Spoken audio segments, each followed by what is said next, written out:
देवी कन्याकुमारी को आज भी है शिव जी का इंतजार। कन्याकुमारी भारत का सुदूर दक्षिणी छोर है, जो कि अरब सागर, हिंद महासागर और बंगाल की खाड़ी से घिरा हुआ है। ये जितना प्राकृतिक खूबसूरती के लिए जाना जाता है, उतना ही अपने धार्मिक और आध्यात्मिक महत्व के लिए भी। इसका नाम आदिशक्ति देवी पार्वती के कन्या रूप कन्याकुमारी के नाम पर पड़ा। यहाँ समुद्र के किनारे उनका एक प्राचीन कालीन मंदिर भी है। इसे देवी कन्या, देवी कुमारी और देवी अम्मन मंदिर भी कहते हैं। इस मंदिर के आसपास तट से अक्सर लहरें टकराती रहती हैं। लहरों की नाद से लगता है कि मानो प्रकृति भी आदिशक्ति की आराधना कर रही हो। मंदिर के पास सूर्योदय का दृश्य भी बेहद मनोरम होता है। लगता है उगते सूरज की किरणें देवी के मंदिर को सुनहरी आभा दे रही हैं। कन्याकुमारी की रोचक पौराणिक कहानी। कन्याकुमारी को देवी के 51 शक्तिपीठों में से एक माना जाता है। कहा जाता है कि ब्रह्मपुत्र राजा दक्ष प्रजापति ने शिव को अपमानित करने के उद्देश्य से शतकुंडी यज्ञ का आयोजन किया था।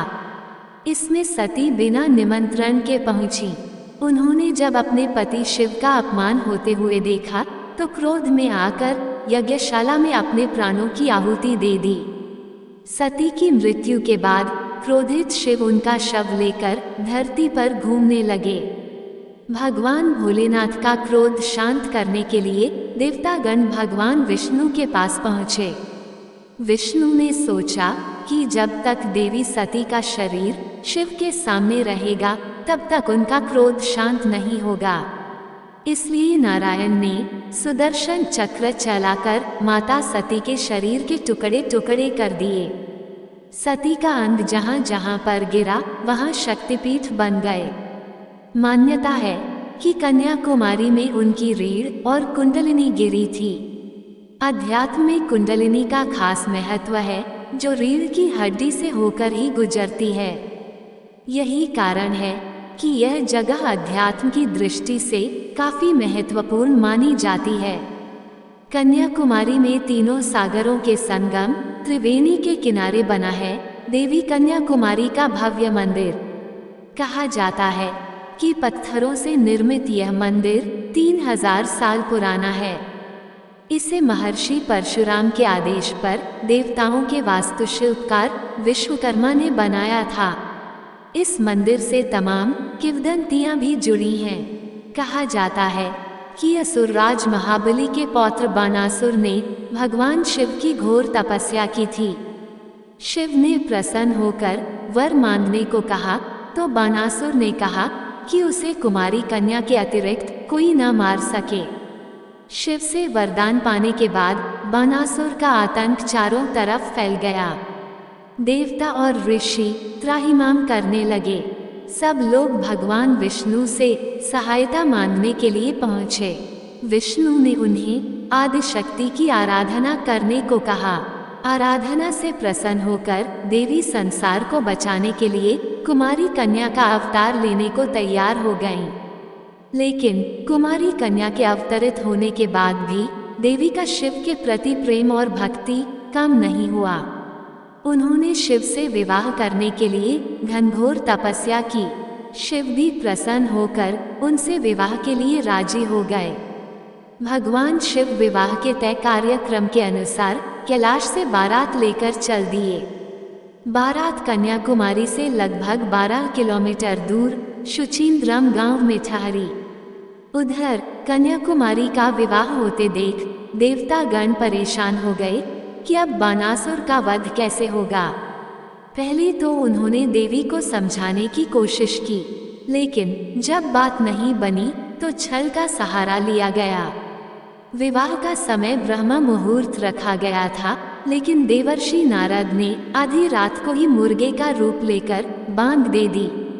शिव को लगा कि सुबह हो गई और अब वो मुहूर्त पर नहीं पहुंच पाएंगे। इसलिए भोलेनाथ बारात लेकर वापस कैलाश पर लौट गए। उधर दुल्हन के रूप में तैयार देवी ने जब देखा कि बारात नहीं आई तो वह दुख और क्रोध से भर उठी। उन्होंने बारात के लिए बना सारा भोजन समुद्र में फेंक दिया। कहा जाता है कि कन्याकुमारी के तट की रेत में आज भी कई रंग बिरंगे पत्थरों के कण मिलते हैं जो देखने में दाल चावल जैसे लगते हैं। बारात लौटने के बाद देवी कुमारी के दिव्य सौंदर्य की चर्चा बानासुर तक भी पहुंची। उसने भी देवी के पास विवाह का प्रस्ताव भेज दिया। मना करने पर वह जबरदस्ती पर उतारू हो गया। तब बानासुर और देवी में भयंकर युद्ध हुआ, जहां देवी ने चक्र से उसका वध कर दिया।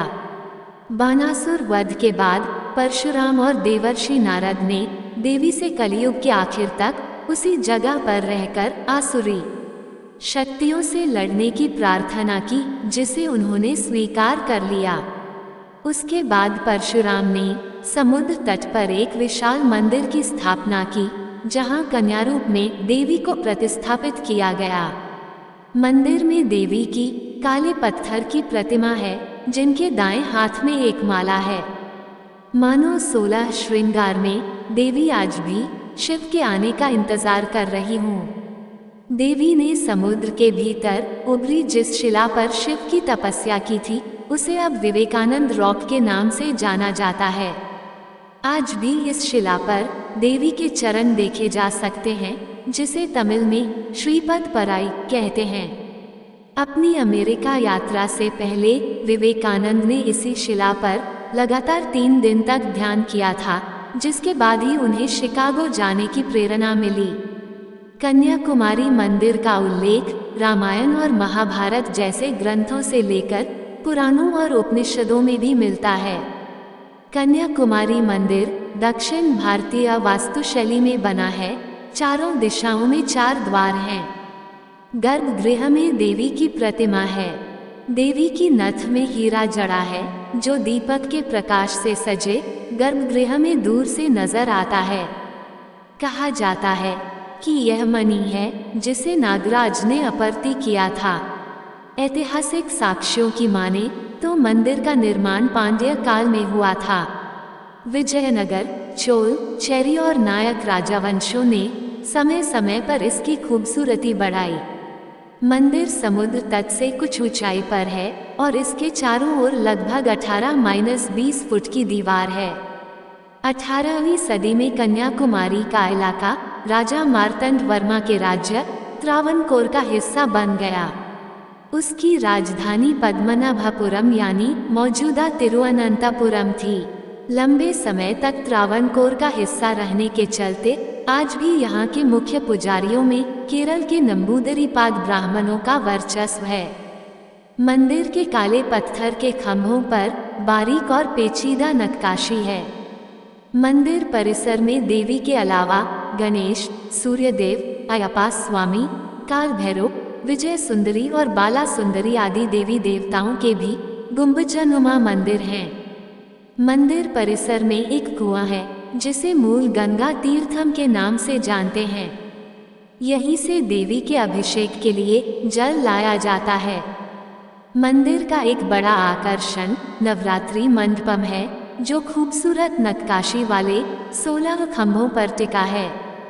यहाँ देश भर से आए कलाकार अपनी कला का प्रदर्शन करते हैं। मंदिर सुबह 4:30 बजे से दोपहर 12 बजे तक और शाम 4 बजे से रात 8 बजे तक खुलता है। सुबह 4 बजे देवी को स्नान कराकर चंदन का लेप चढ़ाया जाता है। उसके बाद उनका श्रृंगार होता है। मंदिर में मुख्य प्रतिमा की तरह देवी की एक उत्सव मूर्ति भी है, जो विशेष उत्सवों पर बाहर निकाली जाती है। इस दौरान देवी की सवारी या पालकी निकलती है। यूं तो हर दिन यहाँ भक्तों की भीड़ होती है, लेकिन 5 विशेष मौकों यानी उत्सवों पर मंदिर में खासी भीड़ आती है। इनमें वैसाख उत्सव यहाँ का प्रमुख उत्सव है, जो मई-जून महीने में पड़ता है। इस दौरान 10 दिन का धार्मिक उत्सव होता है, जहां हर रोज अलग अलग पालकियों में देवी की सवारी या जुलूस निकलता है।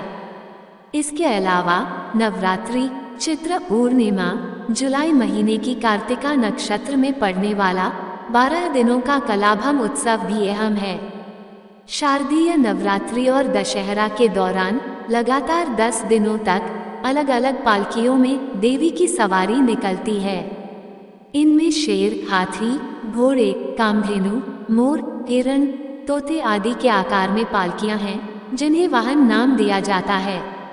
एक पालकी पूरी तरह से चांदी की है। हर पालकी का वजन लगभग 2 टन का होता है। इन्हें उठाने के लिए मंदिर में 10 पंडित हैं, जिन्हें पालकी पंडित कहते हैं। पालकियों को उठाते उठाते पालकी पंडितों के दाहिने कंधे पर एक स्थायी उभार सा बन जाता है, जो यहाँ के सभी पालकी पंडितों के कंधों पर मिलेगा।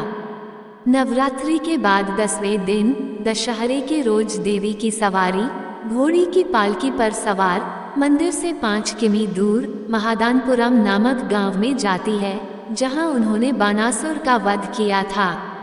वध से लौटकर देवी सागर में स्नान कर फिर मंदिर में प्रतिष्ठित होती हैं। दोस्तों, आपको ये कहानी कैसी लगी, कृपया कमेंट करके जरूर बताएं।